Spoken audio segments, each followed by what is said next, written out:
Hello, friends, partners, colleagues. Welcome to Silicon Valley Community Foundation's annual meeting. It is my exciting duty to remind folks to please turn the volume down on your cell phones. None of us wants to be the person whose cell phone rings.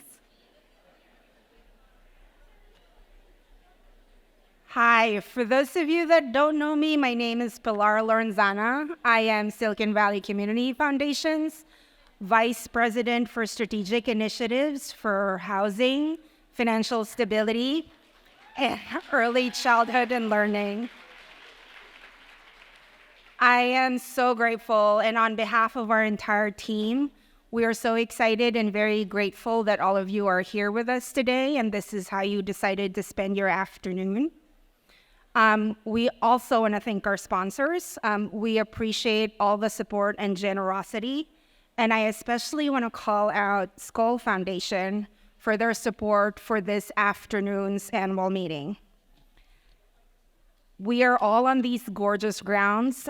We also want to thank Kenyatta College for hosting us in their gorgeous campus. And yes,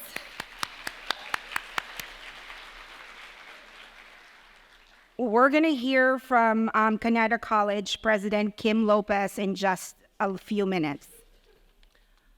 Do we have any? I believe we have elected and appointed officials in the room. Would you please do us the honor in standing up so that we can acknowledge your presence? There you go. Thank you so much for your service and for being with us today. And now it is my honor to welcome and introduce our President and Chief Executive Officer, Nicole Taylor. Please join me in a round of applause.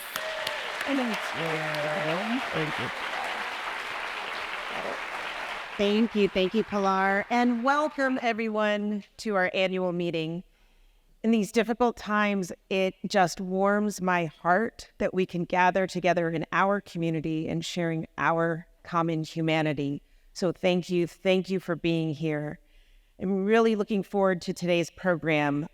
Could it be any more timely to be talking about our democracy, the state of it, the precarious state of it, maybe I should say. So there's been a lot of work that's gone into today, so I want to take a moment to thank the team at Silicon Valley Community Foundation that has been involved in this event. Please give them a round of applause.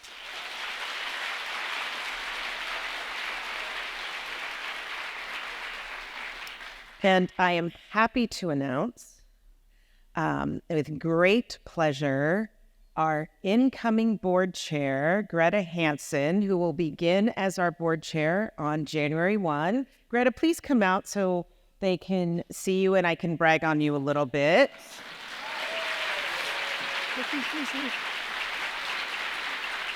So for those of you who don't know Greta is Santa Clara County's Chief Operating Officer. She is responsible for all of the operations of Santa Clara County, which is the largest in Northern California, with nearly 2 million residents, over 22,000 employees, and an annual operating budget of more than $10 billion.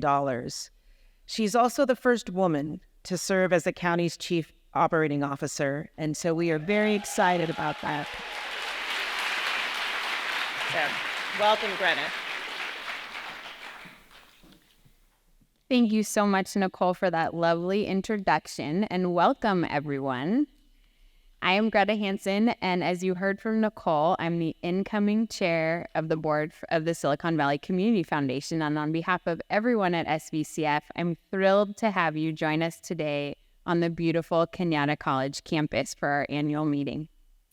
By holding this event each year, we invite our partner organizations, donors, corporate partners, and community leaders to gather with us and examine an important issue facing our society.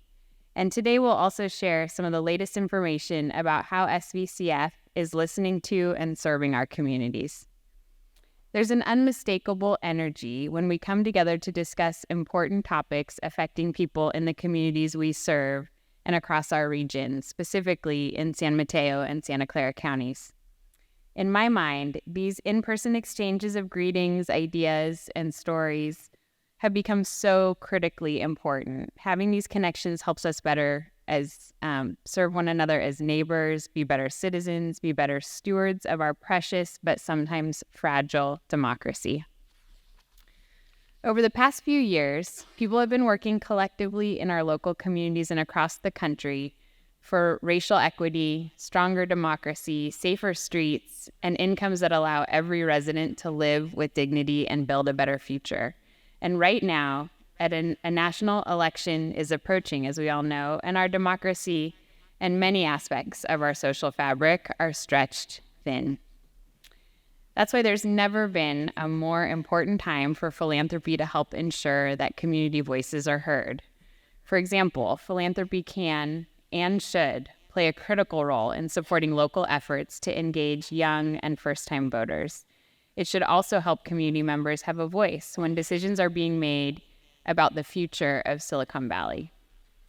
So during today's program, we'll hear from community leaders who have national, statewide, and local perspectives on how community voices are changing Silicon Valley, California, and the United States, and how those voices can help our democracy remain resilient. A big part of our role as a community foundation is to help find a path forward for a more equitable Silicon Valley, one where we can all live fulfilling and thriving lives. I've been a member of the Community Foundation Board since 2018, and I'm proud of how we as an organization have reaffirmed and refreshed our commitments to serving this amazing region. And we're equally focused on helping our donors be effective and informed philanthropists who can make a difference in this community and to the causes they care about around the country and around the world. So today, I'm confident that you will be inspired by our panel of amazing leaders who are thinking deeply and acting with conviction to preserve and strengthen democracy and our communities. You'll hear more about them shortly, and of course you'll hear more from Nicole about the amazing work that SVCF is doing. And thank you again so much for joining us today. So please join me in welcoming the president of Kenyatta College, Chavez-Lopez.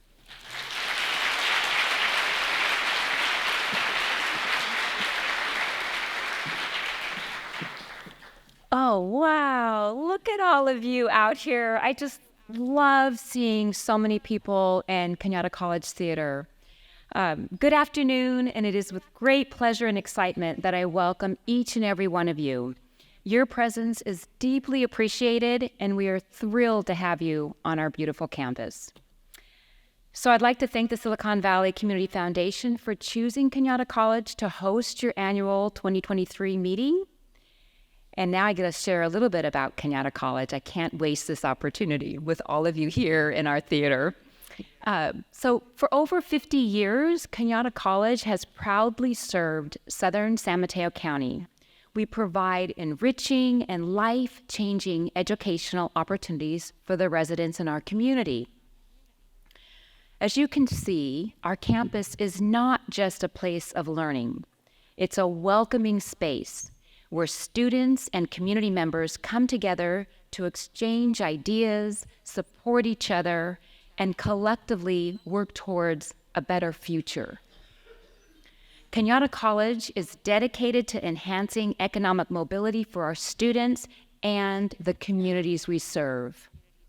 Our mission revolves around providing accessible, high-quality education that empowers individuals to achieve their academic and their career goals.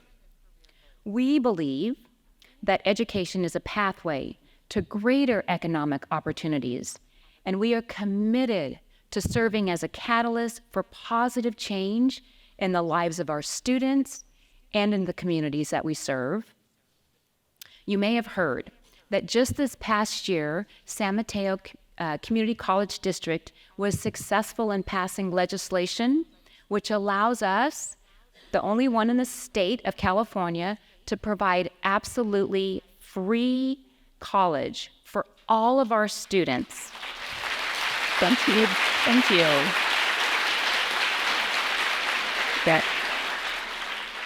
So for all of our students who are pursuing a certificate, an associate's, or transfer degree, we waive all fees.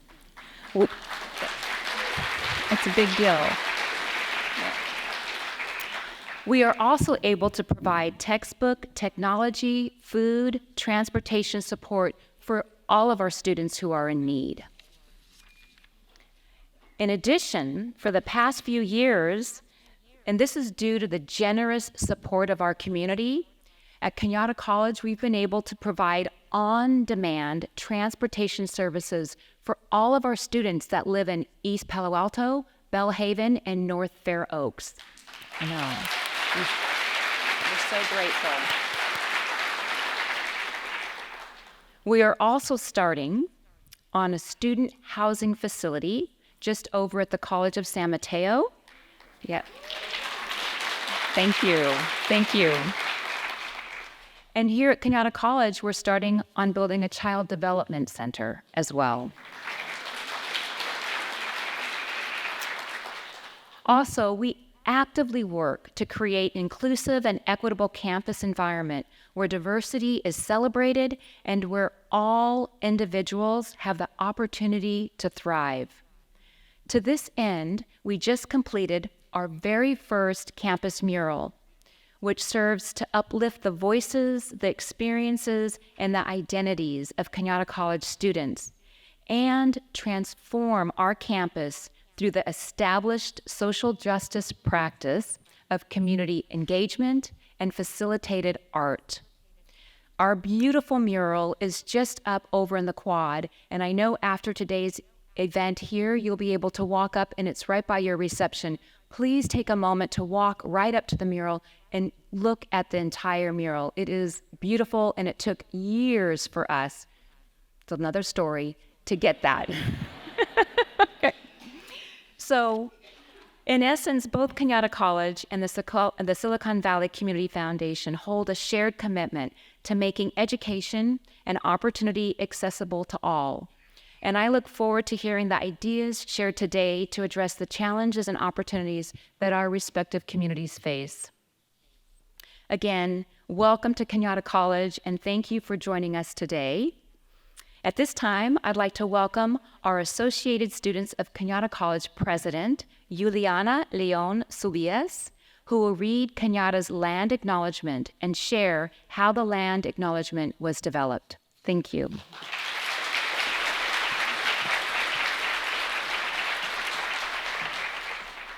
Good afternoon, everybody. We would like to acknowledge that Kenyatta College sits on the traditional land of the Ramaytush Ohlone peoples, and to pay respect to past elders and honor the present community. Long before Kenyatta College existed, this area was home to the Ramaytush Ohlone peoples, who still have a presence in the Bay today. Let us not forget the colonization of this land. Let us honor the people who have stewarded this land for generations, and let us honor the truth. To contextualize, back in 2018, the Associated Students of Kenyatta College attended the National Conference on Race and Ethnicity, where students recognized both the lack of commitment and awareness by our campus community, acknowledging and honoring the unceded people of this land. Since then, we have implemented and voiced land acknowledgements in all ASCC and ICC meetings. Leaning into our own humility and examining our intentions as allies, the ASCC, back in September of 2022, met with Dr. Cordero from the Association of the Ramaytush Ohlone, who challenged us to critically examine our commitment and supported us by revising and updating the current land acknowledgement we have today. Moving forward, the AACC plans on relying on our resilience, our brilliancy, our voices, and our lived experience to continue advocating for historically silenced, marginalized, and invisibilized communities. In full solidarity, thank you for your time and energy.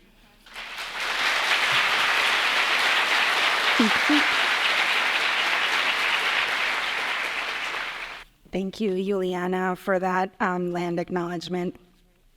So we're about a year away from next year's November elections, and for me, and presumably for many of you, this time really drives home the need to continue working together to foster change and to strengthen our democracy. I'm now really excited to introduce the next segment of our program, where we've brought together community leaders with national, statewide, and local perspectives to discuss how we can continue to build a strong and resilient democracy. With that, I want to welcome back Nicole, who is going to introduce our guest speakers today.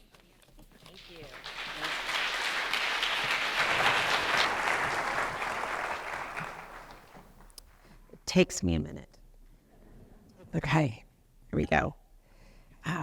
So like I said earlier, we're actually 11 months and 3 weeks away from the national election for the next president of the United States. And we're 2.5 months away from the debt ceiling deadline again. And as of this morning, we don't have a Speaker of the House. So a lot of business can't get transacted. A lot of aid can't get delivered. A lot of things aren't happening. And so, as I said, this couldn't be a better time for us to actually talk about the state of our democracy and what we can and should be doing about it.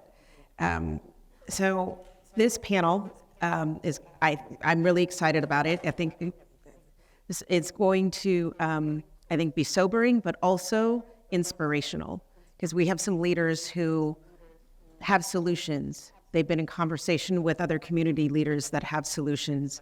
And just so you won't know who you're sitting next to, we have donors here, we have our corporate clients here, we have community leaders here. I see some of them in the front row. We have community members here, we have elected and appointed officials here, and we have people who are just living and working here in this valley. So every single one of us has a vested interest in the future of the democracy of our nation, the future of democracy. All politics are local. So what's playing out at the national level is one thing. It shows up at the state level, and it shows up in our school board meetings. It shows up in our city council meetings, and it shows up in our county supervisor meetings. So we all have a stake in what we are going through, especially in the next 11 months and 3 weeks. So what we are going to do is I'm going to do this Johnny Carson style. And for those of you who don't even know who that is, so I'm going to introduce one guest at a time, have the conversation, and then they move one seat down, and then I introduce the next guest, and then they both, So we have all three panelists here, and then we're going to have a conversation. That is Johnny Carson style. So look him up, YouTube. Okay. So our first guest is Larry Kramer, and I'm so excited to have Larry. Let me move my cane out of the way. Larry with us today. Larry has led the Hewlett Foundation for more than a decade. Yes, please. He launched the foundation's work to shore up the institutions and norms of U.S. democracy against the threat of polarization. Larry will be leaving his post at Hewlett Foundation, if you haven't heard, at the end of this year, to move across the pond and lead the London School of Economics. So I see.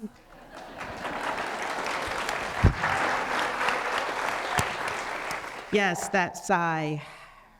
So it's a gift to have you here today, and I'm just excited that this is coinciding with your last few months here, so that you could actually be with a community that you've served for well over a decade in your current role. He was Dean of Stanford Law School before that, so he's been in the Bay Area in this region for many years. Thank you for your service to our community, to your former students who are all doing amazing things. So thank you, Larry. So let's get into it. So as you assess the current state of democracy, please provide your perspective on what's at stake. Indicators, trends. So what are we talking about here, Larry? Okay, so I'm the depressing speaker here, only because I do think it's important to recognize that what's at stake is actually the survival of democracy itself. And there's a tendency to actually take that for granted in the U.S. Of course not. We've always been democratic in some form. It's always been imperfect, but we're always working to make it better. But in some way, the basic democracy is secure, and it's not. And there's a million different indicators, but really the key one for me, because it gets to the key problem, is the emergence of tribalism. So the way, political scientists talk about it is polarization started out as ideological. It was mostly within political elites, and it was disagreement over ideas that they would play out very fiercely. But that it has moved to what political scientists now refer to as affective polarization, which is down in the population itself and is really based more on mutual dislike than ideas. The ideas don't even matter, they follow. And so people have put themselves into kind of warring camps. They view the other camp as the enemy. And the one thing you can say for sure is it is not possible to have a democracy unless people in the political community see themselves as part of the same political community, notwithstanding their differences. There are always going to be differences. The country was built with recognition that there would be many different ideas and interests and passions and beliefs, and a process was set up to ensure that people would still see themselves as part of the same community and find ways to reach accommodation across their differences on an ongoing basis. And that's what is, it's been collapsing for a long time. It's going faster than ever. And if we don't fix that problem, there is literally no future for democracy. And you see that everywhere in the world. Is there, so any specific things that stand in your mind that are the key indicators that our democracy is in fast decline? Well, as I said, polarization. Yeah, there are, one, there but are other, like how else are you seeing it? Well, so you see it playing out within political leadership, the just inability to get anything done. So that produces gridlock, and then the hyperpartisanship that's playing out. And then you to me, what's been interesting is this started at the national level and watching it spread down and out into the state and local governments. So you see the repeat among the things do at the end of the day depend on political leadership. I mean, people need people who are taking the lead that they can follow. Mm-hmm. So if you can map who's being chosen, what they're saying, how they are acting with each other, and you see sort of a repeat of what's going on in Congress happening increasingly at the state and local level, or that's in places where you still have within the political jurisdictions a regular mix. So one of the other phenomena that's occurred is sometimes referred to as the Great Sort, where you have whole states or very large communities that are virtually homogeneous with respect to one party or the other. So again, their ability to see people who have a different view than them at all, much less think of them as fellow citizens, gets less and less. So they may do things at the local level, and then they view what's happening outside and in other parts of the country as dangerous to their future, their conception of the good, their conception of what the country is. And our technology is not helping. I mean, weirdly enough, one of the places you see it is in an increase in voting. Right. The problem we have right now, the voting levels have been higher than ever over the last few elections because people are riled up and they're angry but they're not voting with the notion of trying to put in place leaders who will reach decisions that will work for everybody, or maybe not perfectly, but at least help us move forward. There's more, what I like to refer to as no loafism, right? The no loaf is better than a half. And people are electing people and sending them to Congress or to their state legislatures with that kind of in mind. That's why they're turning out. But, the voting is not exactly the problem now. It's never as high as, you might want it to be. But, the last couple of elections have been record turnouts. And that's because people are turning out to vote against what they view as their enemies. Yeah. Wow. So where's the opportunity in this for philanthropy, be it foundation level, or we have many folks who are individual philanthropists in the room? Where is that opportunity to strengthen our democracy? Yeah, so I'm going to give a kind of interesting, I think it's interesting, a different answer at least than most people expect, because there are a myriad of ways in which you could improve the democracy if you think of it the way most people do, which is, let's start with our image of what a perfect democracy would look like. Look, here are these places in which we fall short. Let's fix those, right? So districting, we should get rid of gerrymandering, or, you pick your poison. There's a million different places. I have often said that, just short of the authoritarian right are the good government people in terms of undermining the democracy. Because, first of all, there has never been an ideal democracy. There never would be an ideal democracy. And in going about trying to push ours towards something that looks more like an ideal democracy that it will never reach, they tend to exacerbate the underlying divisions, because they're going after it as though what's important is that we win. And I don't care about the other side. Uh-huh.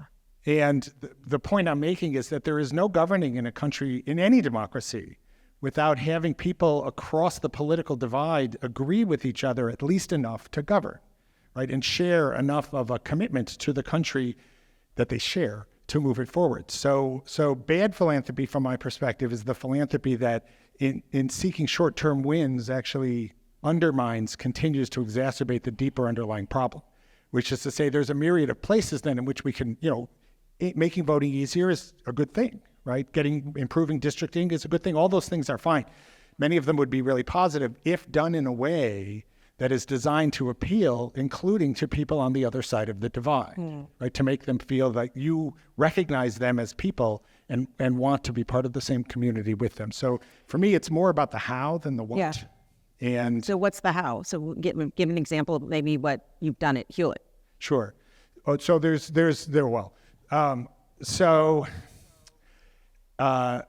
take voting as a good example. Okay. So there's a big dispute. It sometimes requires acknowledging the possibility of things that you don't actually think are true. So there's a big dispute about, the voting boxes that you can, right? So it's really hard for some people to get to distant voting places. So we'll put boxes in which people can deposit their votes. People on the right say that's an invitation to fraud. There's actually no evidence that it is an invitation to fraud. But, it's one thing to say, you're just wrong. We're going to force these through. We want them. They make it easier. Otherwise, lots of people don't get to vote. And saying, okay, we do want them, though, because for a lot of people, it's a long way to go. So what can we do to address that concern? How about if we have 24/7 video cameras there? Or how about if we have, poll watchers from each side? There are solutions. Let's think about a solution that addresses your concerns at the same time that it addresses ours. And so we've done a set of those things. A lot of it is ideological. It's actually, so you're not going to do this bottom up. That is to say, you can't do society-wide family therapy, right? It's just not doable.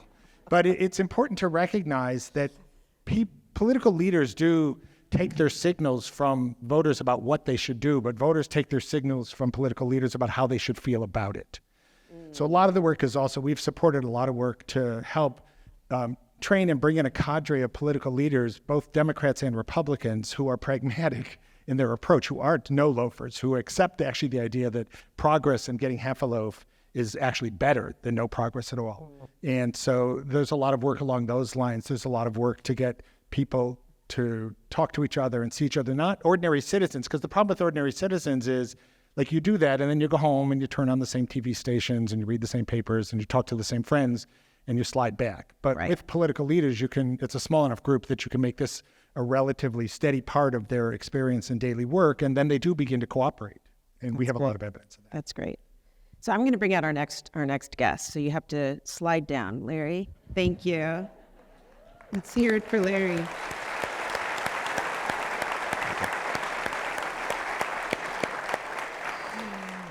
So our next guest is Jonathan Mehta Stein. Jonathan is a civil rights attorney and longtime democracy reform advocate. He became the executive director of California Common Cause in 2020 after serving a decade on the organization's board of directors.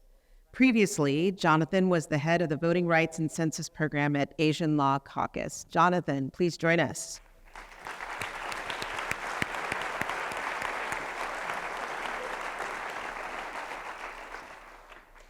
It's great to have you, Jonathan.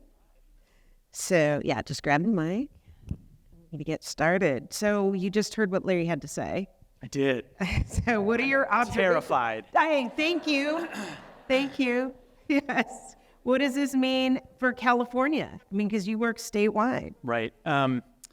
So reacting to the comments that started this conversation, the very first thing you said was that we're essentially in a moment of existential crisis for our democracy. And I agree. We are in a moment in which all the challenges we had in our democracy going back years and decades still exist. So access to the ballot, gerrymandering, big money controlling our politics and so forth. All those challenges in our democracy, they're still present. And now layered on top of that, we have the problem of disinformation and misinformation. We have the way in which AI is going to accelerate disinformation and misinformation. We have the increasing polarization that Larry talked about. We have rising authoritarianism. We have increasing embrace of racism, of anti-Semitism, of all these things. We are in what feels to me at least, a make or break moment in our democracy. And there are potential outcomes of the 24 elections that we will experience potentially in 25 and 26 that are more dire than I've ever contemplated. And I think what I take from that is that it's kind of an all hands on deck moment for democracy. For every single organization that has been doing incredible work in the community, I understand you have your top 3 priorities. I urge you to make democracy your 4th. For every funder who has a funding portfolio that you've been committed to for decades, I know you have your top 3 funding priorities. I urge you to make democracy your 4th. I think this is a moment where everyone needs to see themselves as you just got to grab an oar, because the only way we're going to make it through these waters, I suppose, if we're all rowing together. Thank you for that. So let's speak about California, because we are often viewed as having a highly engaged citizenry, right? And sometimes would say, we're a blue state, so people associate all sorts of values and assumptions on that. But the truth is, we are not immune to what the threats of democracy that are much more visible, maybe. Although now they're as visible here, but in the past they haven't been as visible here as they are in other parts of the country. So can you give some of the examples that are facing our state right now that people should be aware of? Totally. So California's democracy has this really interesting bifurcated thing going on, where on some issues we are leading the nation. We are the tip of the spear. We are trying new projects in our democracy that are meaningfully making things better. And then in other areas, we have ongoing challenges that don't get headlines but are just as bad as the democracy challenges anywhere else in the country. So some examples. Yes, please. Over the last 10 years, we have made remarkable progress on voting rights reforms. We have passed automatic voter registration, election day voter registration, universal access to vote-by-mail ballots, postage paid to vote-by-mail ballots, the Voters' Choice Act, which is used in Santa Clara and San Mateo counties. These are a lot, if not all, of the big-ticket items on the voting rights wish list nationally. If you look at the national agenda, we've achieved a lot of it in California. And at the same time, none of it has meaningfully impacted voter participation disparities in this state. 10 years ago, before we started doing all this work, we had really, really deep voter participation disparities on the basis of race and age in California. Today, those disparities are just as large as they were. Yeah, it's shocking. And nobody knows this, because the headlines, to the extent that that democracy and voting rights are in the headlines, it's about Alabama and North Carolina and Florida and so forth, and understandably so. But the fact is that in California, particularly Latino communities and AAPI communities and young people are voting at dramatically lower rates than the rest of the electorate. We have not solved that problem. Wow. Another example. Please. At the state level, we have passed essentially the gold standard for independent redistricting and defeating gerrymandering. That was a 2008 ballot measure. It was actually sponsored by California Common Cause. It created the Independent Citizens Redistricting Commission. 14 regular community members handle our redistricting. At the state level, it's exceptional. We have shown the country that gerrymandering is not a fact of life. It is not something we have to accept, that we actually can find solutions that push back on that problem and in many ways solve for it. Right. The state's process included 40,000 pieces of public comment, 200 totally open live stream meetings. Decisions were made on our districts in real time in response to community and public input. It was amazing. At the local level, gerrymandering exists up and down the state in our cities, our counties, and our school boards. It's just that no one knows, because our local press is beginning to fade away, and because there's less attention paid to our cities, our counties, and our school boards. We had the opportunity to monitor the redistricting processes in over 60 local jurisdictions. And over and over and over, in red areas and blue areas, what we saw were incumbents slicing and dicing communities to make sure they would get reelected. Wow. In Fresno, Fresno County, controlled by Republicans. Fresno City, controlled by Democrats. And in the end, communities of color and community-based organizations in Fresno were furious with both. The county split the Black community, the Latino community, the Muslim community, the Hmong community, and the Punjabi community, just to keep electoral districts that would enable them to get reelected. Wow. Right? We had a bill in the state legislature, AB 1248, that would have replaced the current process for local redistricting with independent redistricting commissions in California's biggest cities, counties, and school boards. And Governor Newsom vetoed it on Saturday. And we're baffled, shocked, frustrated, disappointed. Wow. But the point is, in some of these areas, we have just as many problems as anyone else, right? And so we have tons of work to do together. Wow. Thank you, Jonathan. Sobering. So let's thank Jonathan, because we're going to bring out our third guest.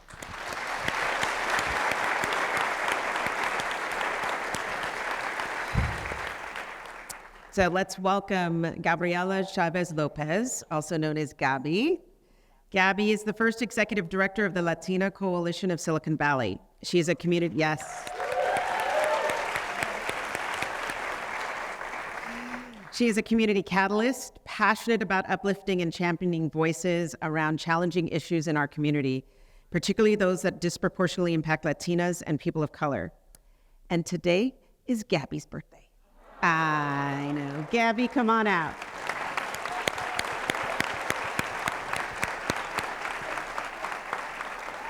Yay. Thanks. Thank you, up here. Welcome. You can put them on that table. Yes. It was better than having 600 people sing happy birthday. I know.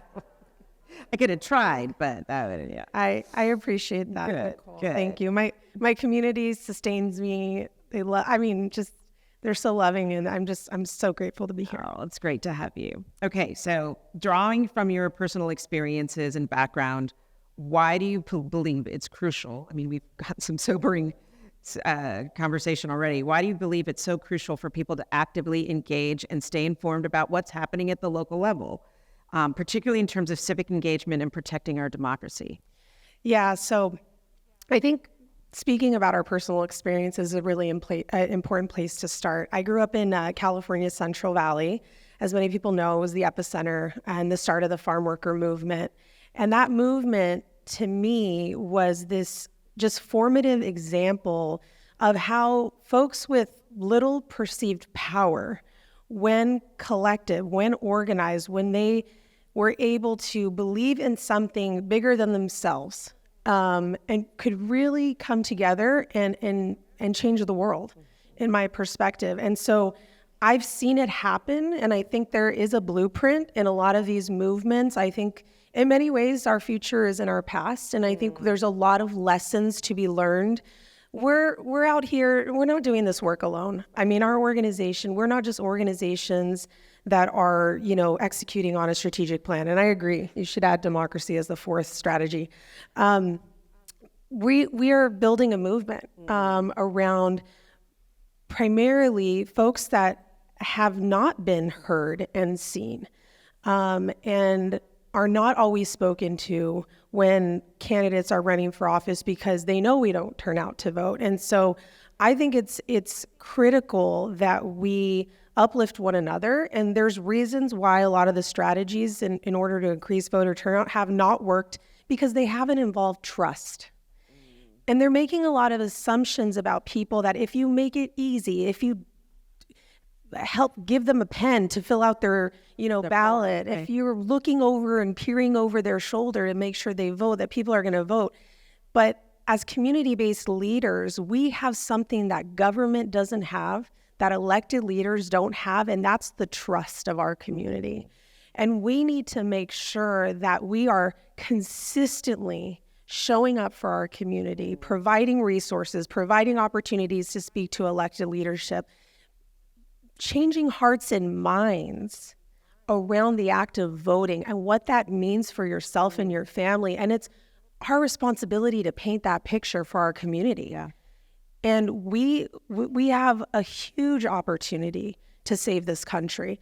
And I believe people of color and people that have been excluded from this equation are the ones that are going to do it.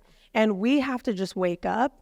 We have to stand up and remember that we've done this before. We've done things that people believed were impossible. And I think back to, again, the farm worker movement and just the strategies that were used there. And I think that it's on so many of us, and we all have a role to play in expanding and increasing democracy, but most importantly, building and continuing that trust, not just during election season. This is a year-round sport. This is something that we're constantly going to have to focus and work through with our community. And again, we have a special tool in our tool belt that no one else has, because trust is at an all-time low. Yeah.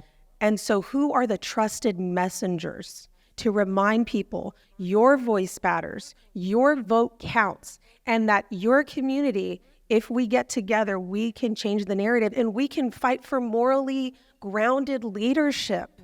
We have to get involved in politics, folks. Yeah. We have to. We can't steer clear of it because it affects the people that we're serving at their core. And so I've always been one to think that we have to engage in this, and it's out of necessity at this point. Right. It's not about if we want to or don't want to, if our board supports us or our board. This is a necessity in all of our work. So how are you preparing Latinas for leadership roles in doing exactly what you said? You know, you do have the trust of community. So how are you preparing the leaders in community to go out and really help people engage? I think the same way that anybody preparing leaders to go out into the world and change things would do it, you start young. I started at the age of 19. I participated in our Engaged Latina Leadership Activist Program. I was an AYA. I was a college junior, and I believed I could change the world, and I wanted to. And this program came along and just bolstered that confidence and that belief, and then provided me this incredible network of mujeres that were just doing incredible things in the world, and they accelerated me in that process. And so I'm a prime example of, we got to invest early, we got to invest young, we got to start planting the seeds, and making sure that we foster and support each other along the way. Sisterhood is a key pillar in our work, because if we're not supporting one another in our leadership, if we're going to be, crabs in the bucket and pulling each other down, we're not going to all advance. Right. And so it's really about cultivating leadership as early as possible, and making sure that Latinas and women of color and folks that, again, are not your usual leadership look, right, that we were used to seeing, that we give them platforms, that we give them opportunities to show their leadership and to grow and to mess up. Like, we can also fail. I lead an organization full of Latinas, and I'm like, it's like the first time they've ever heard that in a workplace. I'm like, it's okay. We don't have to be perfect, but we got to try. That's great. We got to push. Thank you. Okay.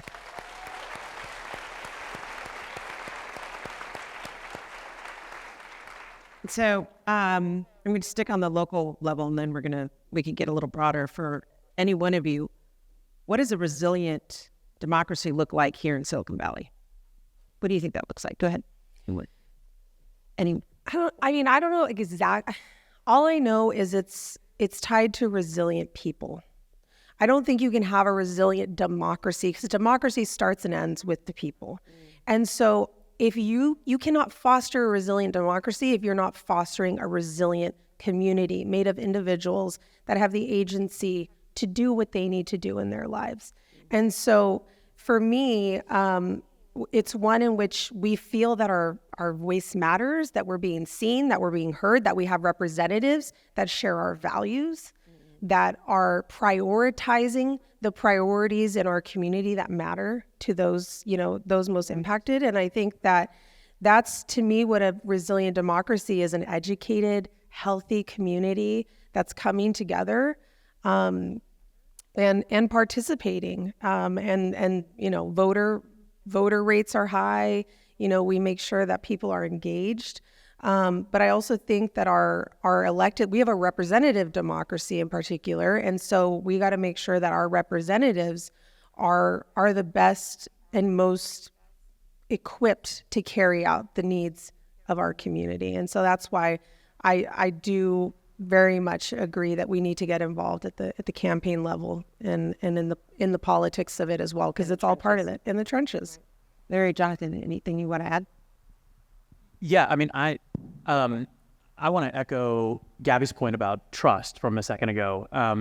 I think you're totally spot on. All the changes in the world that make, let's say, voting easier mean nothing if people feel as though their voice doesn't matter, their vote is meaningless, that decisions by government are made before they even have an opportunity to step in the voting booth, right? If the system overall feels rigged against working people, feels rigged against communities of color, feels rigged against immigrant communities, it doesn't matter how easy voting is. People are just not going to step into the voting booth and take advantage of it.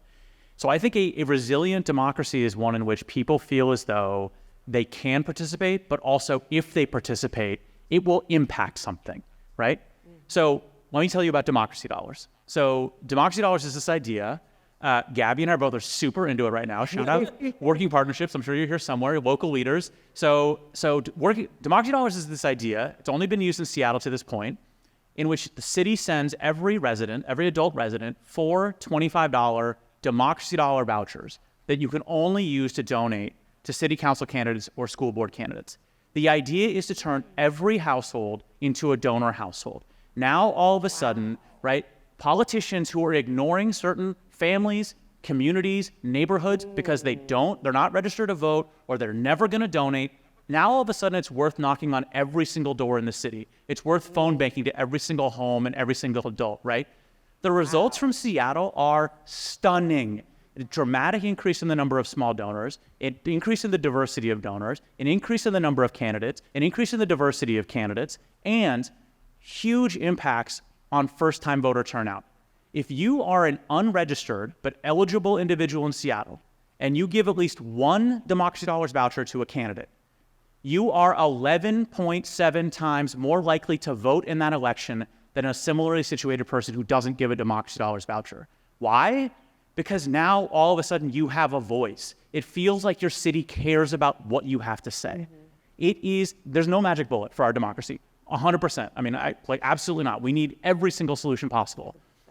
But That's amazing. But we're working, Gabby, Common Cause, we really think that policy idea is emblematic of this question of trust and voice that is an integral part of making sure our democracy is active and resilient, not just how easy it is to vote. Can I add to that for 1 second? Just to the point of the campaign level, again, it's starting there, right? It's giving people a voice, and more importantly, it's campaign finance is a big deal, and it really affects, I will say, as I work with a lot of women of color running for office, it really affects disproportionately those folks. And so it does even the playing field quite a bit. So this could mean major things for folks, actually, the morally grounded leadership that we want to see in our community. So I just wanted to mention that. Thank you. Larry, anything you want to add to that? Yes. Okay. Slightly different view, only in the following sense.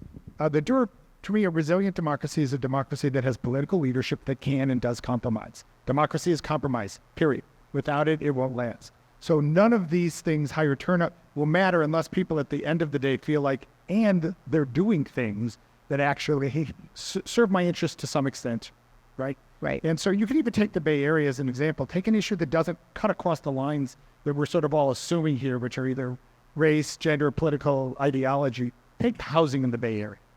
Like, we have been unable to solve an unbelievable housing crisis that everybody knows exists because the divisions tend to be jurisdictional, and we cannot get political leadership of the different jurisdictions to actually compromise, to actually agree. We're going to take in some of the housing here. We're going to allow higher building along these, public transportation, whatever solutions you need. So a resilient democracy, one that is going to last in the long term, still ultimately depends on the political leadership and the willingness of political leadership to recognize that there are different interests and we have to figure out ways to accommodate all of them to some extent. And without that, there's no future. So let's talk about some of the biggest challenges then coming up in 2024 elections. So one, our primary was moved up, right? So we have even a shorter time frame in order to mobilize on the ground or get people to understand, who the candidates are. Will they be able to compromise? What are you seeing as the biggest challenges just, between now and, what is it, March? Yeah, I don't even know the date. That's really bad. March, right? So, what do you feel are some of the biggest challenges there? And then we have March to November. So, anybody? Well, I think with the communities that we're working with, they're just very hard to reach. I mean, they're working multiple jobs, they have housing insecurity, they have financial insecurities. Their top priority isn't always voting. And so it's on us to have those one-on-one conversations. And there's enough of us, if there's enough of us that care, we can have those one-on-one conversations to scale. We're looking at who are the influencers in their family. Many times, as many people say, Latinos are the CEO of their family. That's what happens. And so once we empower the CEO, then, stuff gets done at the level of family. So I think we're focusing specifically on Latinas as a strategy in order to influence families, in order to influence communities. The Comadre network is very powerful. And so I think that's going to be our approach. I also think that reminding and educating and providing every opportunity to make sure that we are, the other thing is that there's cultural relevancy to the strategies, right? And so we need all these organizations that know the communities that they're working with deeply, understanding that we have a very high immigrant population in Santa Clara County. And so that their understanding of democracy in former countries that they were resided in, and just like the cultural nuances are very, very important. In particular with the Latino community, we're multiracial, we're multi-ethnic, there's an entire range of lived experience. And so we need organizations that know the community that they're working with and that can provide culturally relevant responses. We've talked about doing concerts. We've talked about doing things that our community loves, which is music and dancing and all these different things. We're just trying to meet community where they're at. They don't need to meet us. That's our jobs. Right. We need to meet them where they're at. And whatever is going to bring them together to get their attention, that's our approach in the next couple. You bring up a really good point that many folks may not recognize or think of. For immigrants to this country, they may have come from a democracy, but that democracy looks very different than ours. Or they may not have come from a democracy, another type of government. Yet we expect them to just register to vote and know exactly what that means and how to engage. So the point about being culturally relevant in community is really, really important. Jonathan, or Larry? So just a couple of thoughts on this. To take a point Jonathan made earlier, which I think is worth underscoring, right? Which is notwithstanding the fact that California has adopted sort of the voter rights dream of all the reforms that you want, actually it doesn't have very much effect, which suggests that there's something else that is keeping people from voting. And I think it's what's been implicit in this, which is people have a sense of, why should I bother? I'm alienated, I'm disaffected. To me, and you can't separate state or local politics from national politics. So as I think about the 24 election, the biggest concern is the national politics are about to be completely insane. 2020 is going to look like rational and great by comparison to what we're about to go through. That will affect the way people think about all of the elections that they're thinking about, and it's all folded into the misinformation, disinformation problem. So in the short run, I think the biggest concern I have is that it's the disinformation, misinformation problem, which is deliberately targeted in order to keep people alienated, disaffected, and not voting. And so I think we need to deal with that. So that's my answer, and I'm sorry, I'm going to take this to a really dark place. Okay. Sorry, Nicole. That's all right. Okay. This is not on my birthday. Sorry, I am issuing a personal apology to you for this. So we are headed to, people do not realize this, we are headed to the first deepfake election, the first AI election. So we're already seeing some of this. The DeSantis campaign put out an ad in which there were images of Trump hugging Fauci. They were fake. The DeSantis campaign put out another ad in which Trump on audio is slamming the governor of Iowa. That's an important early primary state. The audio is fake, right? We are beginning to see, and this technology is advancing by the month. I was in conversation with an academic at UC Berkeley who studies deepfakes and AI and how they're accelerating disinformation. He and a high school student working together for 2 days recreated an entire Anderson Cooper nightly newscast, totally fake. The video was fake, the audio was fake, everything was fake. And he's going to go on Anderson Cooper soon and unveil the fake Anderson Cooper on Anderson Cooper. But we are entering an era in which the internet is going to be swamped with false audio, false visuals, false video, false images, false everything, because the AI is going to make it possible that the barrier to disinformation is essentially zero. Anyone with a keyboard can create audio of another person's voice. Anyone with can create images. You can create a fake video of an elections official saying that vote-by-mail ballots are fraudulent and that voter drop boxes can't be trusted. You can create a fake image, a fake video, a fake audio of anything you want anybody to say, right? It's going to be the harmless stuff, like a video of Joe Biden falling down the stairs of Air Force One that's fake, to the really pernicious stuff. Like you can spoof, you can fake the website of a county elections office and fool people into giving them bad information.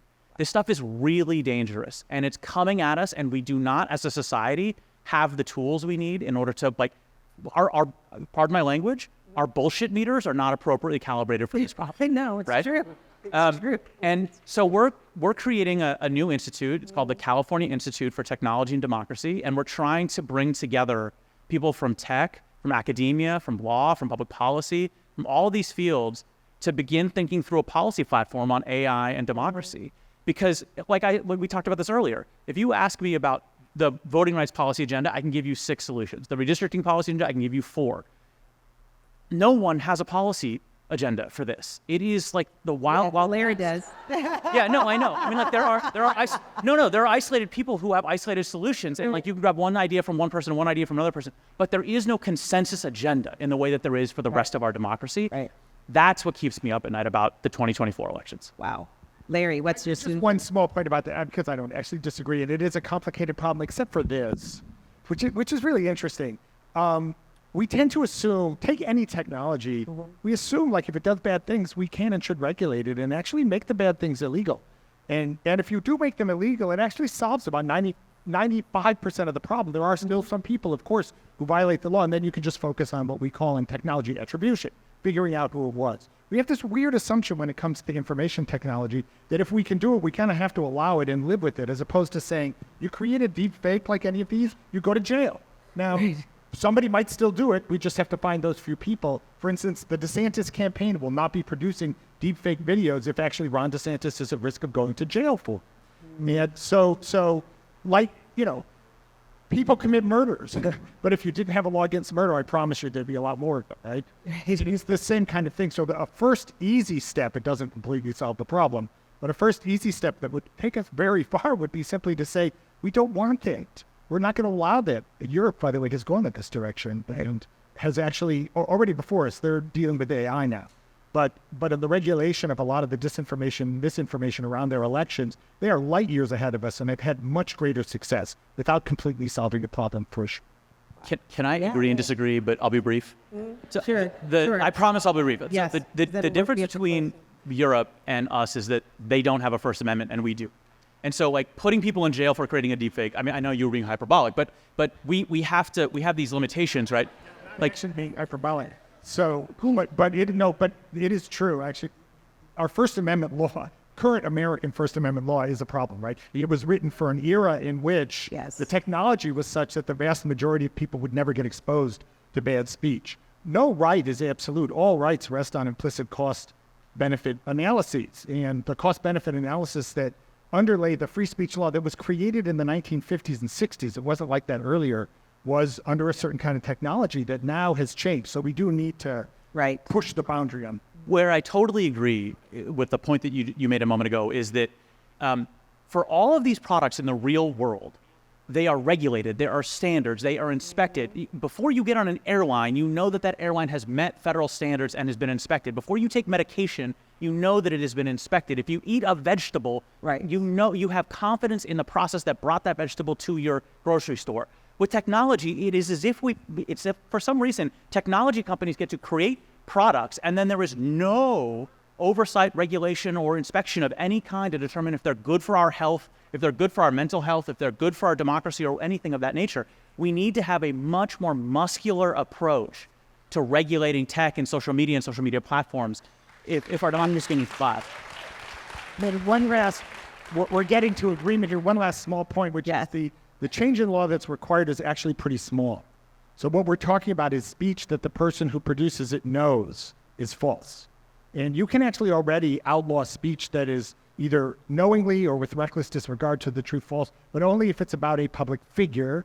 We just expand that to public matters, and you've taken in a very large part of the problem. You've still got work to do, but it's not undoable, but we do need to push. Okay. See, I didn't even need to moderate. Like, that was the easiest job I got into all year. Don't apologize. This has been fantastic. We do have to wrap it up. I've asked each of you to think of a call to action for this audience. So, yeah. I was like, who put me on a panel with 2 lawyers? I know. I was like, they were going, no. You held your own. No, I love it. My call to action is, I'll speak from the space that I'm in as a leader of a community-based organization, that we just make this part of our DNA as community organizations, in the sense that expanding democracy, making sure that the folks that we're serving and providing direct service to and all the things that we do understand the importance of participating, understand the importance of their voice and voting and all the things, and that we have to talk to who we have to talk to, we have to persuade who we have to persuade, that just needs to be a part of our organization's strategies in executing all of the missions that we have, as the variety that they are. And I just think that there's been, again, I think that there's now, it's necessary. It's that moment now. I'm great to see that philanthropists and folks are starting to understand that work, and then they're funding that work. Because honestly, we wouldn't be here if it wasn't for some real trust that philanthropy gave to us to develop what that work looks like over time. But it just has to be a part of our everyday, in making sure that the folks that trust us and the folks that we're working with understand why their participation matters. And we're the messenger, right? We're the trusted messengers, so we have to be the one to deliver. And all the other things are really distractions, because they're not going to be listening to, campaigns. They're not going to be listening to, and hopefully they're not listening to the internet, because now that's putting trust on the line, right? So we're going to have to amp up our kind of pushback in what is trying to take away trust away from the communities. So They'll support the trusted local organizations. So, yeah, what a call to action. Jonathan. Everything Gabby just said, first and foremost. And then secondarily, I cannot tell you how many times, Nicole, I have taken a fundraising meeting with someone potentially in Silicon Valley, and I'll explain all the work that we're doing in California and in local communities, our Democracy Dollars campaign emerging in San Jose, all this other cool stuff. And the answer I'll get is some version of, that's fabulous. We're really committed in Georgia right now. Or we're looking at House seats in North Carolina right now. And that's great. I understand the importance of all of that. But I want to make sure everyone understands that our democracy starts here at home, and that funding locally and in California is critical. Thank you.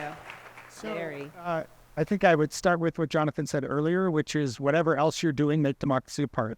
So that would be the first and most important call to action. But then the qualifier of it would be, and do it in a way that is designed to reach the broader community. Where Nelson Mandela said, there's no theory of social change that does not involve persuading a large portion of the people who are your opponents to support what you do. And so whatever you're pushing for, whatever improvement you're trying to make, just be trying to do it in a way that does not dig in and deepen the divisions and oppositions, but that is done in a way that can help begin to bridge them. And I think that would be, to me, there's nothing more. So please, louder round of applause for our panelists. Thank you. Here it's good. Thank you for being here. Thank you for your perspectives and your call to action. I think everybody has gotten that down, right? So you can take your flowers. We're going to transition. I'm going to give a little state of SVCF. So, just get to the podium. Awesome.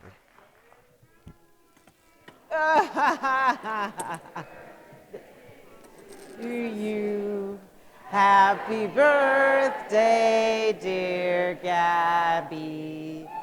Happy birthday to you. Woo!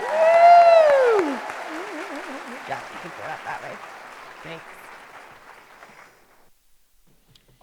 Okay, that was just phenomenal. For me, at least. So I'm being a little selfish. Hopefully it was as phenomenal for you all. Thank you again to our panelists. The work that they were talking about, all of them, comes back to what is our individual responsibility?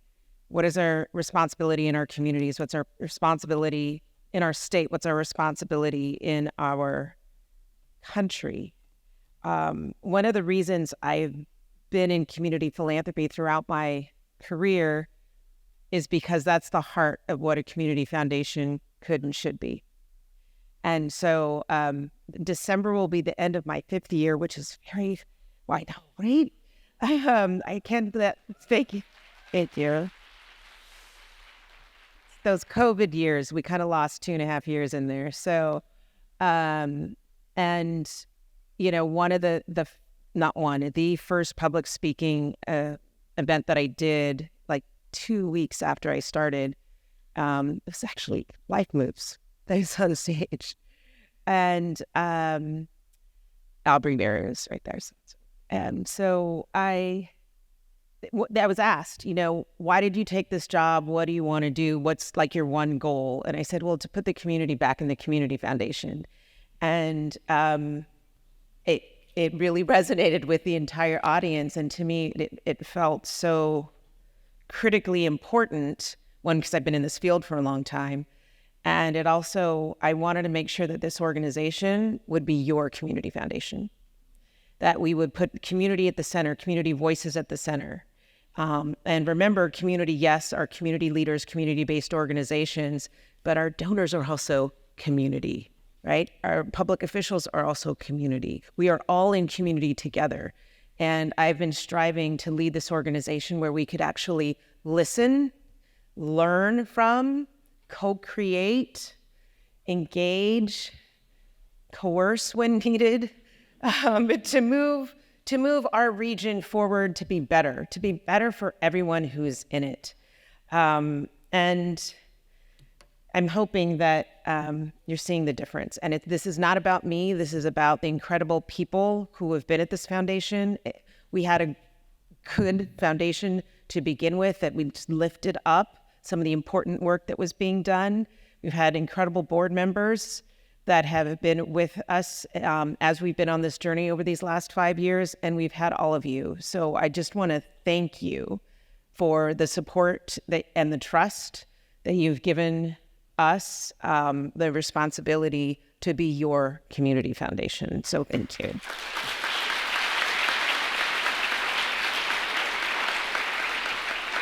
So I'm going to be a little sobering. As soon as I was told it's going to come out really. It's going to come out really.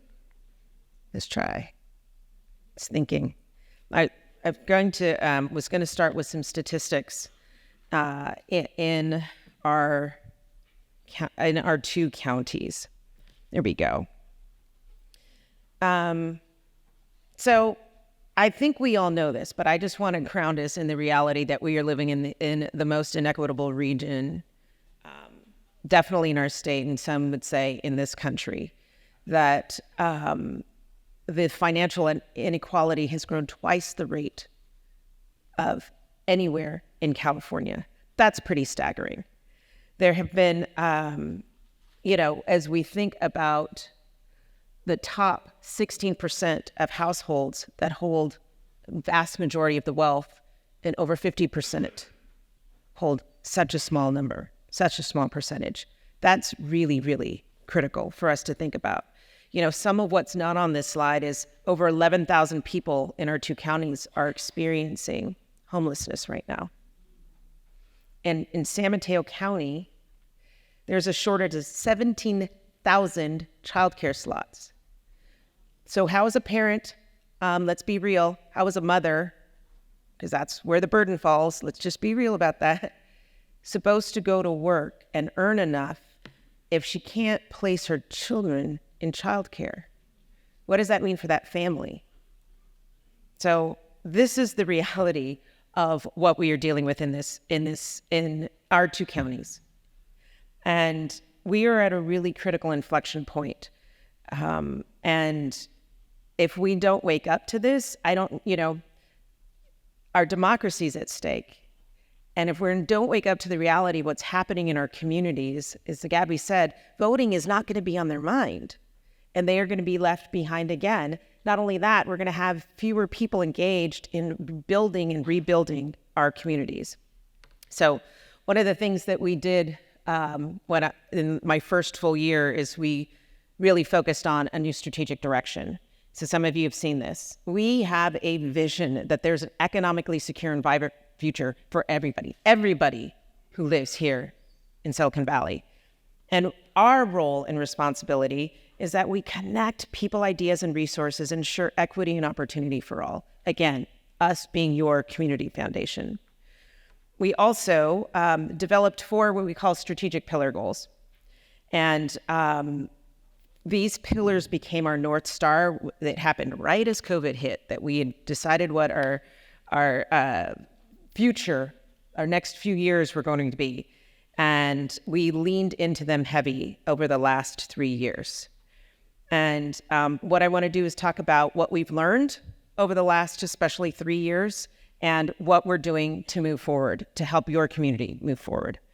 So first, in terms of reducing systemic disparities. So what we learned is that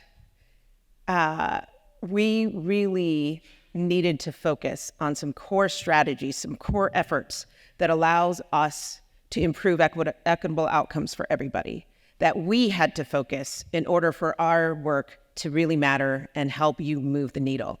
We saw that with COVID. One of the things we became really great as was emergency response.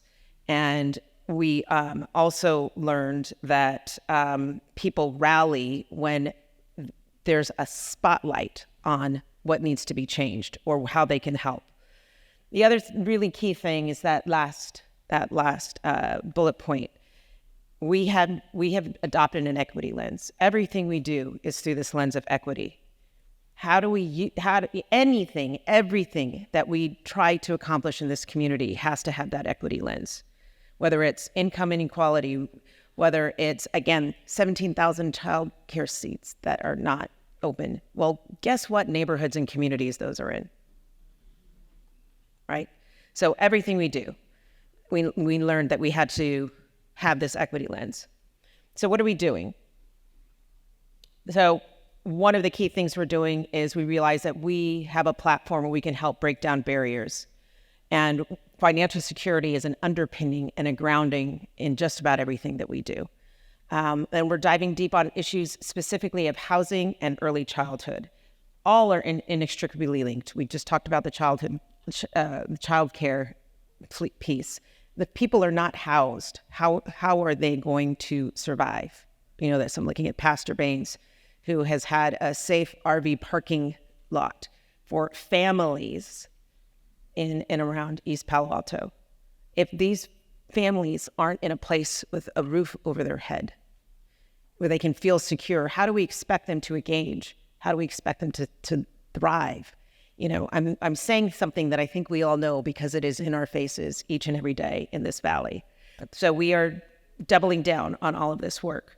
And we are also about supporting and lifting up, again, those community voices. You can see this as a theme.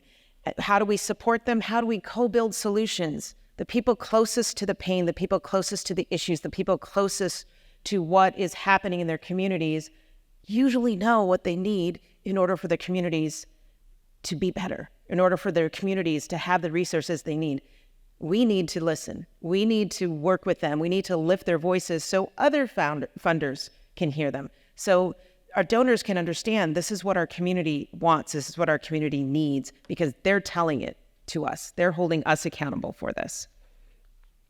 Our next pillar was about creating a strong and engaged community. Now, this wasn't about us creating a strong and engaged community. It's how do we collectively create a strong and engaged community?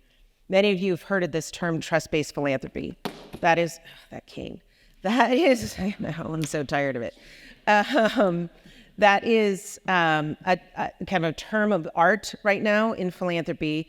And this idea, thank you so much. And this idea is really actually going through some evolution, because if you think about it, who has the trust and who's trying to earn whose trust here?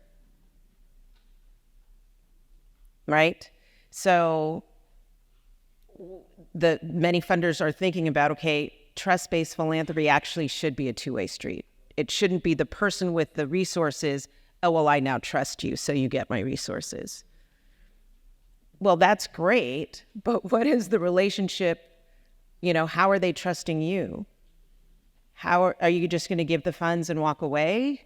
Are you going to give the funds with all these stipulations, even though you said you kind of trust them, but you don't really, that is a two-way street. So this concept is important, but just know we are trying to evolve it. And I see many funder colleagues who realize that this has got to be a two-way street.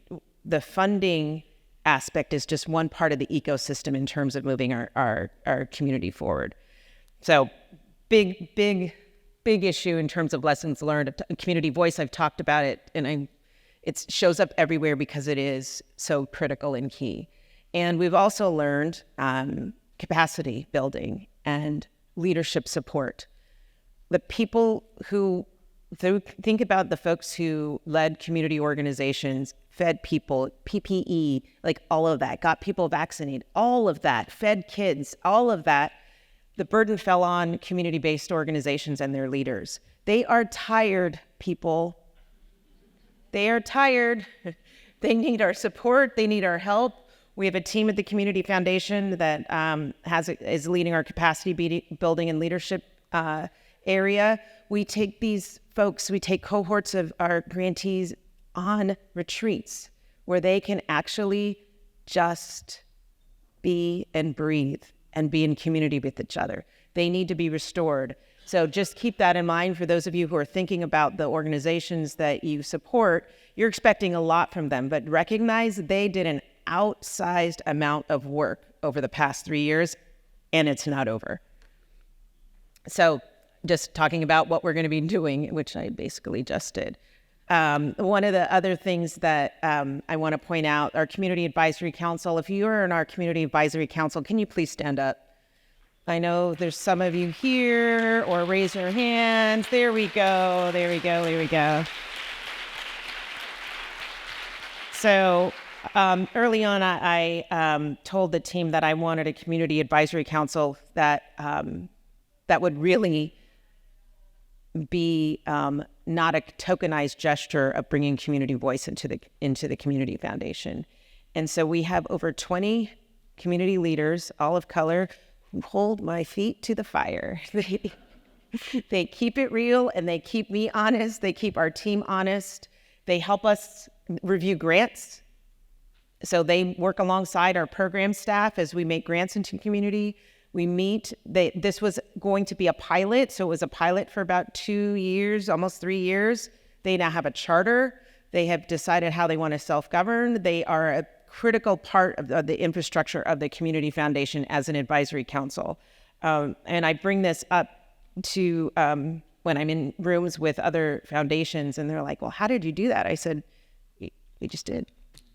We just asked them if they wanted to participate, and in a meaningful way. They were critical to us understanding what the needs were during COVID. They were critical during the summer of George Floyd and Breonna Taylor. They were critical through every emergency that we've had, every disaster that we've had. They're critical in letting us know what's really going on in our communities. So I want to thank you, the Community Advisory Council.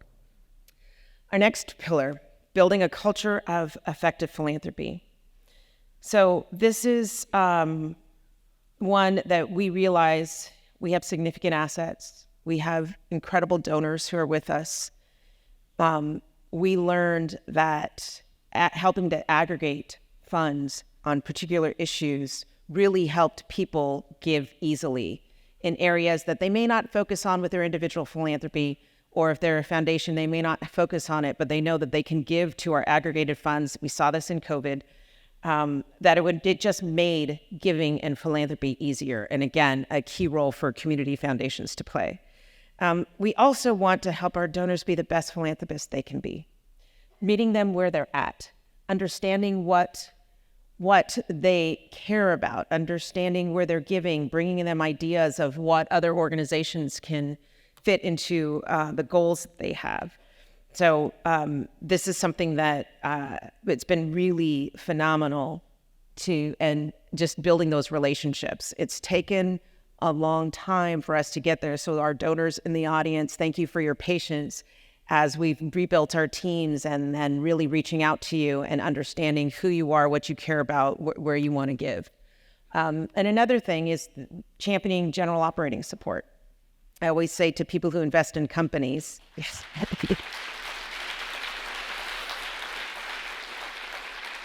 Yeah, people who invest in companies, I say, so when you go to the CEO, the company you're going to invest in, do you tell them exactly which department your money can only go to? Yeah, it'd be ridiculous, right? So why do you do that for nonprofits? I'm just, I'm like, I'm not saying don't do the due diligence. Do the due diligence and then do what you do when you invest.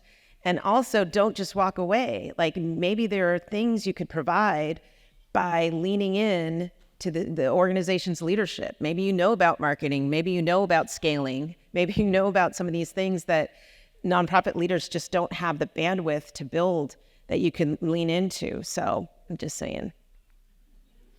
Right. So again, what we're doing, pooled funds, we started the California Black Freedom Fund, which is statewide, obviously, the Latin Excel Fund, which focuses on our 2 counties, and we have an evergreen. Unfortunately, we have an evergreen emergency and disaster relief fund because it seems like every few months there's another emergency or disaster in our region. Always advocating for unrestricted dollars, which I talked about, and we are really trying to shore up our donor engagement efforts, like I spoke about, and that's both for our donors and our corporate clients. So really working, we've heard this desire from our donors, many of whom want to know who other donors are. So maybe they could think about leveraging each other's dollars beyond the idea of even a giving circle, but really thinking about maybe impact investing. Maybe there's certain areas that some people are doing work in that other donors would like to learn about. So, we have big ideas for 2024 on how to do this. And speaking of our donors, this number is possible because of the donors who've entrusted us with their philanthropy. In 2022, gangbuster year, our donors gave out $2.5 billion, which is pretty phenomenal.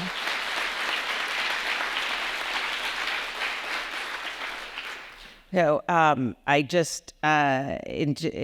I get blown away by those numbers every time I see it. And I just want to thank all of our fund holders, all of the people who are members of the Community Foundation for what you do. Anybody who says people are sitting on their donor advice funds and not giving money away, I beg to differ.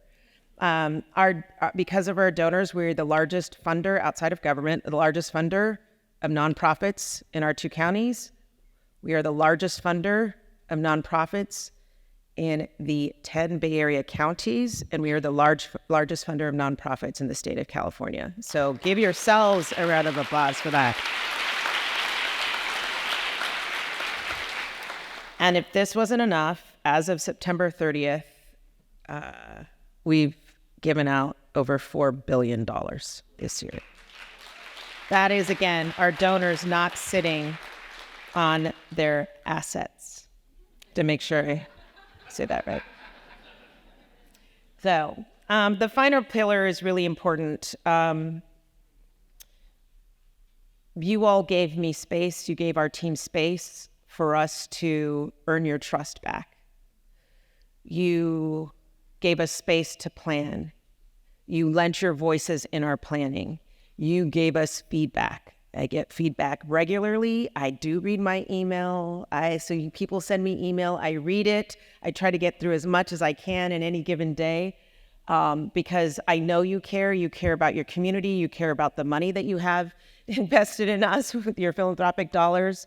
And we've heard you. We heard about the pain points, and we invested in technology. And our donors, huge. And I see former staff and the pain of our technology. We really did make a huge investment in this. More to come. We've finished the major work. There's still enhancements that are coming for those of you who are regularly on our website and our donor portal. And we also just wanted to ensure that you know that we are going to continue to be a responsible partner for community, a responsible partner, again, for donors and our fellow foundations. And then those of you in the public sector, we can't do this work without you. We understand that we have, because of our platform, because of our experience, well, personally, back up. I think you all know that most of our assets are donor advice funds assets and donor assets and corporate advice fund assets. Our unrestricted dollars are limited. So what we do is we flex our public policy muscle whenever we can to help move the needle. And in doing so, our public sector colleagues, elected appointed officials, thank you for partnering with us. Thank you for trusting us. Thank you for working together with us on solutions that'll help collectively move our region forward. We are not shy about flexing that muscle. We know we have to do it, we must do it, and we do it on behalf of this entire region. Digital transformation I talked about, building mutual respect I spoke about earlier, and then advocating for you all. So the last thing I want to say is we heard today from an amazing panel. We heard about what's at stake in our communities. We heard about what's at stake in our country, in our democracy. We are always trying to highlight how people can give locally and support locally. So I have 2 asks, and they're all around our Movement and Power Building Fund.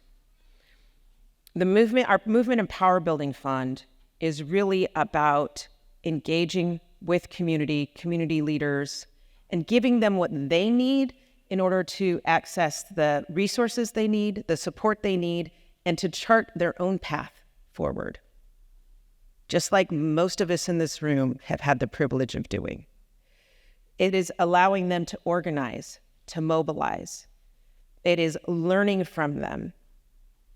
It is giving them the resources so they know the tools that they need so that they can have it and they can do exactly what Gabby was talking about, building those coalitions, moving things forward.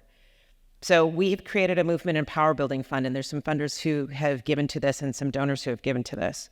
So for my first ask is for those who can, please give to this fund.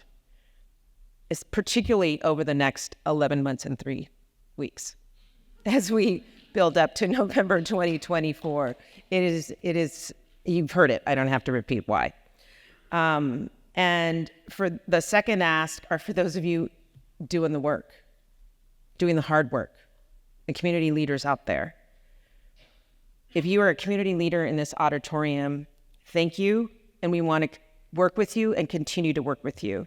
We will be reaching out, and if you don't hear from our team, you need to be reaching out to us. As you know, Pancho's right there, as you know, we respond, we listen, Pancho. we listen, right? So that's one thing. And we want to continue building those relationships with you. We want to form. Oh, thank you. Thank you. I appreciate it. And on behalf of the team, I appreciate that. And most importantly, we need you because we need to continue to center community in all that we do. So those are my 2 asks. 1, if you can, give. 2, so you can be on the receiving end of those people who give. Please, let's continue to be in partnership together. And that's all I have for you this evening. I just want to thank you.